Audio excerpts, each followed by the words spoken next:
꼴찌 후보 아니었어요. 당대표 경선 과정에서 거의. 그런데 그거를 공중 부양시켜가지고. 공중부양이요. 그래서 버블을 만들어서 예. 실제 당대표를 만든 거 아니겠습니까? 그런데 당대표를 만들었는데 오늘날 집권 여당의 위기를 누가 초래했냐. 결국은 김기현 대표 리더십 아니겠어요? 그럼 그거에 대한 책임을 지고 사실은 물러났어야 되는 거예요. 원래는. 인요한 위원장은 절박하게 접근하고 있음에도 불구하고 예. 야심차게 요구를 했지만 돌아오는 건 뭐냐? 저는 무시에 가까운 침묵이라고 보여집니다. 자, 반응 안 하잖아요. 이 상황이 저는 결국 혁신위의 동력이 상당히 잃어버리면서 표류할 가능성이 굉장히 커지고 있다. 아니 지도부대서. 오늘 김병민 최고가 사전회의 때 그 혁신안 관련해서 말씀을 좀 하셨다고 해서 말씀하신 거 다 들으셨죠? 황제 출마의 기준 좀 어떤 점으로 보고 김기현 대표와 조경태 위원장은 두 분 모두 내년 총선에 김포로 출마하십시오. 김기현 대표와 조경태 위원장이 말이 허풍이 아니라면, 선거가 장난이 아니라면 김포에서 저희 두 사람과 한번 제대로 화끈하게 붙어봅시다.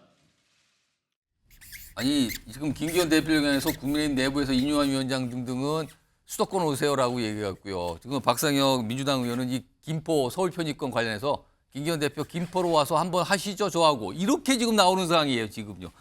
당 밖에서 뭔가 압박을 받고 있는 모습이거든요. 그리고요 이런 가운데 인요한 위원장이 굉장히 뭔가 중요한 내용을 하나를 밝혔어요. 그 내용이 있습니다. 이걸 관련된 영상도 하나 또 같이 붙어 있습니다. 들어보시죠. 다 우리가 알잖아요. 지도부가 누군지. 또 대통령하고 가까운 사람들이 누군지. 결단을 내리라 이 말이에요.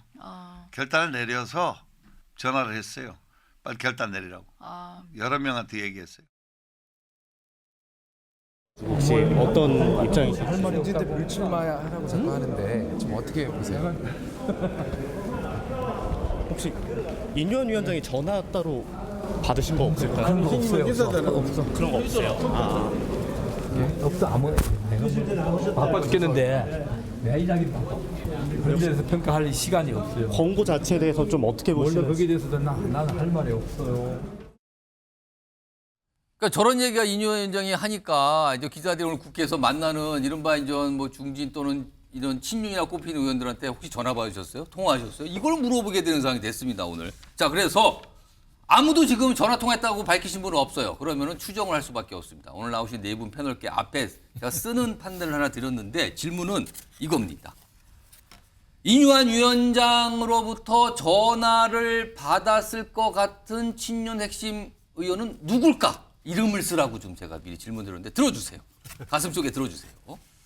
자, 일단 한 분씩 쭉 보면은요. 정혁진 변호사는 김기현, 그다음에 심성범 의원님은 장제원 플러스 누가 더 있다. 그다음에 이쪽에 저 박성준 의원님도 김기현, 그다음에 정기랑 의원님도 김기현 플러스 알파. 김기현 3명 나왔습니다 지금요. 그러면은 요거 일단 정혁진 변호사는 왜 김기현 대표라고 쓰셨어요? 제가 사실 여당이 아는 사람이 별로 없어요. 바로 생각난 게 김기현 대표였어요. 그다음에 다른 분을 떠나가지고 김기현 대표가 상징적인 사람이고 예. 그렇기 때문에 인요한 위원장이 다른 사람은 몰라도 일단은 김기현 대표한테는 전화를 하지 않았을까. 그다음에 굉장히 많은 그런 압박을 김기현 대표가 여러모로 이제 받고 있지 않을까. 저는 그런 생각이 들었습니다. 저번에 네. 박성준 의원님도 들어보세요. 김기현 네, 대표라고 김기현이죠. 쓰셨죠? 네. 그러면은 뭐 비슷한 생각일 것 같은데 비슷하죠. 네. 그러면은 김기현 대표가 결국에는 수도권 출마 선택을 할 거로 보세요? 저는 이제 마지막에는 어떤 불출마도 고려할 수 있다고 봐요. 마지막 불출마까지도. 왜 그러냐면 이제 정치도 이제 흐름을 봐야 되는데 예. 김기현 대표가 5선 아닙니까? 제가 알기로는 5선이죠. 5선 의원. 4선인가요? 5선인가요? 김기현 대표가? 4선 같은데. 4선입니까? 4선이고 사선인가요? 뭐 울산에서 오랫동안 해오지 않았습니까? 예. 그리고 이번에 이제 당대표 과정에서 보면은 꼴찌 후보 아니었어요. 당대표 경선 과정에서 거의. 그런데 그거를 공중 부양시켜가지고. 공중부양이요. 그래서 버블을 만들어서 예. 실제 당대표를 만든 거 아니겠습니까? 그런데 당대표를 만들었는데 오늘날 집권 여당의 위기를 누가 초래했냐? 결국은 김기현 대표 리더십 아니겠어요? 그럼 그거에 대한 책임을 지고 사실은 물러났어야 되는 거예요. 원래는. 그게 바로 혁신인 거예요, 원래. 예. 근데 그 혁신의 물꼬를 누가 터줘야 되는 거냐면 결국 김기현 아니겠습니까? 그러면 지도부를 얘기하면서 김기현 대표가 친윤의 핵심이 된 거죠. 왜? 당대표 자격도 없는 사람을 당대표의 공중부양을 시켜서 만들었던 사람이기 때문에 그러니까 그렇다고 하면 두 가지가 겹치네요. 그렇죠. 그러면서 혜택을 누릴 거 다 누렸고 기득권 예. 누린 거 아니냐. 그렇다고 하면은 앞으로 총선에 있어서의 가장 중요한 상징적 인물은 김기현 대표이고 거기에는 두 가지가 있는 거 아니겠습니까? 불출마 아니면 수도권이겠는데 가장 극약 처방을 내리는 것이 혁신의 가장 어떻게 보면 긍정적 효과를 누릴 수 있는 거기 때문에 근데 정치권에서 항상 그런 얘기를 해요. 자기가 피하려다가 새로운 길을 만들었는데 그 길에 예. 갇히는 경우가 많은데 결국은 이번에 강서 구청장 보궐선거에서 수도권의 민심을 읽게 되고 김기현 대표 체제가 물러나야 된다는 목소리가 크니까 예. 하나가 자기가 살기 위해서 혁신위원회를 만든 거 아니겠습니까? 근데 혁신위원회가 해야 될 일은 뭡니까? 지도부와 친윤계의 실세들에 대해서 예. 강력한 비판의 칼날을 내세워야 되는 거 아니겠습니까? 예. 그러면 그 상징적 인물에 가장 겹치고 지금 국민의힘의 지도부이고 대표이고 상징적 인물은 누구냐? 그러면 김기현 대표밖에 없는 것이죠. 거기에 갈 수밖에 없는 것이죠. 지금 두 분 남으셨는데 김기현 대표가 하나 더 있고요. 쓰신 분 이번에 장제원 의원 플러스 중진 측근 이렇게 썼는데 네. 장제원 의원이 떠오르셨어요? 전화를 자, 받았을 뻔한 의원이. 인요한 씨의 말 잘 보세요. 중진 측근. 예. 그다음에 또 하나는 자기가 당내에서 굉장히 비난받고 있다, 공격받고 있다는 이야기. 예, 미워하는 사람이 있다 분명히 자기를. 미움받고 있다. 또 정확하게 말하면 인요한 혁신위의 나 결론이 어떻게 될 것 같아요? 제가 보기에는 이게 구도가 남은 한 달 후에는 대통령실 또는 윤석열 대통령 대 영남 중진으로 흘러갈 공산이 커요. 그렇죠. 그렇게 되게 돼 있는 구도예요, 우리가 보면. 왜? 국민의힘의 111명의 현역 의원 가운데 86명이 지역구예요. 예. 86분 가운데 56명이 이른바 영남이에요. 영남권.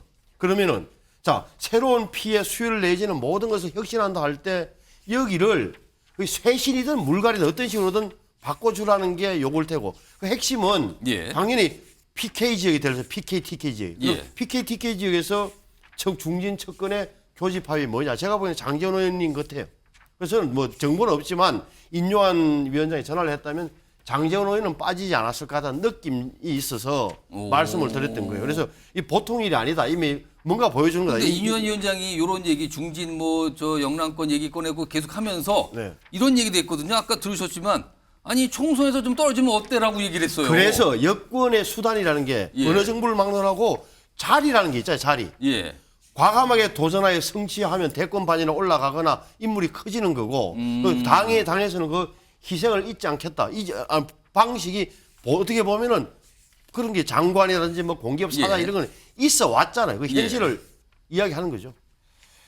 자, 마지막으로 정의당 교수 남았는데 정의당 잠깐 들고 계세요. 준비된 게 좀 있거든요. 지금 인유한 혁신위원장의 요구대로라면은 당 지도부 중진 친윤 의원들이 대부분 영남권에 많이 있거든요. 거기 떠나서 수도권에 출마 또는 불출마라는 건데 예를 들어서 수도권 출마라고 가정을 해보면 과연 수도권 서울 경기 쪽에 와서 경쟁력이 있겠는가라는 현실적인 질문도 나와 있거든요. 자, 이와 관련된 목소리가 있습니다. 들어보시죠. 그렇게 해서 험지 출마를 해서 성공한 분이 있습니까? 있습니다. 한 분. 동작을에 나온 정몽준 의원. 울산 동구에서 사선을 했죠. 그분 외에는 다 떨어지잖아요. 네. 아니 낸시 펠로우 같은 분은 자기 지역까지 20선을 한 분입니다. 이 지역 한 지역구는 그분이 그분을 믿고 있는 유권자들이 살고 있는 곳이에요. 그걸 함부로 바꾼다는 자체가 말이 안 되는 거예요. 자, 그러면 21대 총선 때 공천 과정이 정말 엉망이었어요. 예. 그때는 거의 뭐 제가 이제 정치 활동을 시작한 지 20년이 되었는데 그렇게 엉망진창으로 공천하는 건 정말 처음 봤거든요. 네. 서울 중랑 을구에 우리가 한 20년 동안 당선되지 않는 지역에 보내서 거기서도 경선을 하라 그랬어요. 예. 그러니까 한 2주 만에 경선 준비하다가 떨어졌죠. 김재원 전 최고위는 본인의 사례를 얘기하면서 이게 얼마나 힘든지 아는 이 얘기를 해주신 건데요. 화면 좀 보겠습니다. 화면 보시면 그러니까 이른바 이제 중진급 의원들이었는데 이른바 험지 쪽에 출마하신 분들 물론 서울에서 서울로 가는데 험지로 가신 분들이 많아요. 근데 대부분 다 낙선 뭐 경선 탈락. 지금 김재원 전 최고위원은 경북에서 서울 중랑을 갖다 경선 탈락이 됐잖아요. 한 분 딱 성공하는 게 정몽준 전 대표만 성공했다. 다음 화면 좀 보겠습니다. 유일한 성공 사례 아니냐? 이게 동작을 울산에 떠나서 이런 거예요 지금요. 자 마지막으로 정기랑 교수님도 김기현 대표라고 쓰셨는데 앞서 제가 말씀드렸지만 임요한 혁신위원장은 아니 총선에서 좀 떨어지면 어떻습니까? 이렇게 얘기하면서 전 수도권 출마를 얘기하는 거거든요. 어떻게 보십니까 김기현 임요한 대표? 위원장 입장에서 당연히 절박하죠. 지금 혁신이 자체가 동력을 잃을 판이에요. 자 본질에 접근 못하죠. 근데 뭔가 인적 쇄신에 불은 댕겼어요. 예. 여론을 좀 만들어냈단 말이에요. 물론 정치적 권고 안의 성격이지만 뭐 당 대표, 그다음에 중진 의원, 친윤 핵심, 불출마 또는 험지 출마해야 이런 여론을 만들어내는 데까지 성공했어요. 자, 그럼 오늘 현실 보여주는 게 뭡니까? 자료화면에 나왔습니다만 김기현 전 대표 일체 반응을 안 해요. 못 하고 있어요 지금. 그렇습니다. 자, 못한다, 안 하는 게 아니라 못 못하는 하고 있는 거죠. 자, 그다음에 예. 이철규 인재영입위원장 뭐 그냥 하하하만 하고 있는 거예요. 이건 뭐냐면 인요한 위원장은 절박하게 접근하고 있음에도 불구하고 예. 야심차게 요구를 했지만 돌아오는 건 뭐냐? 저는 무시에 가까운 침묵이라고 보여집니다. 자, 반응 안 하잖아요. 이 상황이 저는 결국 혁신위의 동력이 상당히 잃어버리면서 표류할 가능성이 굉장히 커지고 있다. 지금 인요한 위원장 스스로 자기를 미워하는 사람들이 당에 있다 지금. 그럼요. 그러다 보니까 이런 좀 절박할 수밖에 없어요. 그러면 당연히 전화하면서 압박해야 됩니다. 자, 대통령과 코드를 같이 하고 있잖아요, 지금. 예. 자, 그러면 제가 볼 때 가장 상징적인 사람을 전화할 수밖에 없었을 거다. 그게 그건 김기현 대표다. 대표이고 두 번째는 친윤 핵심이 누굽니까?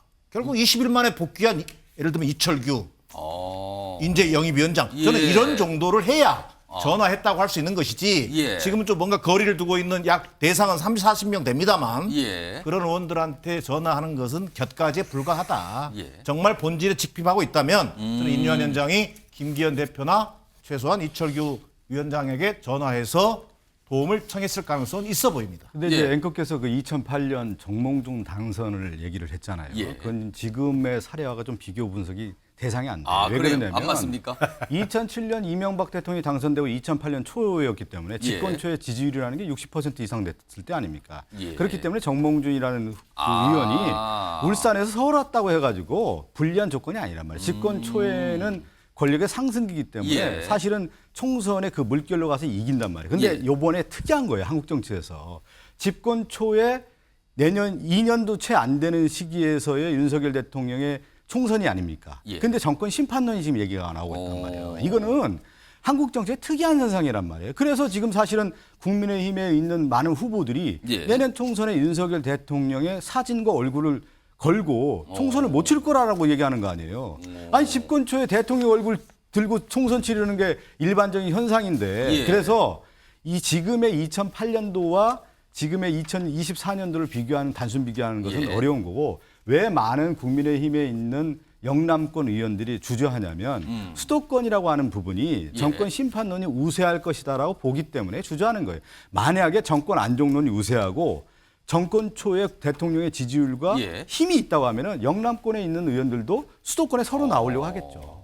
그게 완전 필요 없 충분 조건이 바뀌는 겁니다, 지금. 아니 이제 박 대변인 전 대변인 말씀을 100% 제가 뭐 못 받아들이는 이유 중에 하나가 보십시오. 100% 받아들인 게 아니라 못 받아들인다고 말씀하셨어요. 예. 지금 보시오. 김포시 편의 문제로 해서 예. 어찌 됐건 그래서 정치로 올바름, 역사적으로 올바름과 상관없이 정치로 이슈화되고 있고 이렇게 되면은 이슈에 관한 한 국민의힘이 선점해서 수도권 분위기를 바꾸고 있단 말이에요. 요즘에 이슈를 국민에서 많이 던지고 당연히 있거든요. 이렇게 되면 예. 수도권에서도 해볼 만한 기류가 형성돼요. 그러면 지금 영남권에서 볼 때 지명도가 높고 전국적인 지명도를 예. 갖고 있고 뭐 선거 예. 캠페인 능력이 있는 사람들이라면 도전해볼 만한 그런 지역으로 변하고 있단 말이에요. 이런 부분에서는 그 압박 요인이 더 심해질 거예요. 제가 30초만 드릴게요. 뭐 말씀하시고 네. 추가하실 거 있으면 하세요. 그러니까 이게 이슈라고 하는 것이 2008년도 총선이라는 게 뉴타운 아닙니까? 그것은 대세몰이의 이슈란 말이에요. 예. 근데 이 김포는 이슈의 분열 이슈예요. 왜 그러냐면 지금 분명히 나와요. 뉴타운 할 때 서울의 모든 지역구에 있는 출마자들이 다 같이 하기로 원했잖아요. 예. 근데 지금 김포 이슈라고 하는 것이 수도권에 있는 많은 의원 출마자들이 원합니까? 아니면 지금 인천이든 충남도든 지역에 있는 부산이든 이슈 자체가 분열되는 이슈 아닙니까? 갈린다, 이것은 성공할 이거네요. 수 없는 이슈인데 이거를 이슈 파이팅을 한다? 이슈 패배 이슈를 하고 있는 거죠, 지금 국힘위에서. 요거 제가 그건 선수 내가 볼 드릴게요, 때는 정말 이승범 의원님. 제가 100% 받아들이기 어려운 거예요. 알겠습니다. 제가 그때 말씀드린 역사와 정치 사적으로 이 무슨 의미인지 모르겠는데 미안한 이야기지만 정치 현실적으로 보면 굉장히 혈이 하나만 먹힌 이슈예요. 노무현 전 대통령께서 행정수도 이전 때문에 재미점 봤다고 할 정도로 제가 보기에는 이걸로 수도권에서 국민은 재미점 볼 수 있는 이슈인 만큼은 틀림이 없어요. 왜? 국민들의 어떻게 보면 나쁘게 표현하면 욕망의 정치지만 어떻게 보면 염원에 거기에다 불을 지른 그런 효과가 분명히 있는 거예요. 알겠습니다. 욕망의 정치라는 표현까지 등장을 했어요. 아무튼 뭔가 이슈로 커지게 해서 정치권에서 뭐 질문을 이 관련 질문을 안 받을 수가 없는 상황이 됐거든요, 지금요.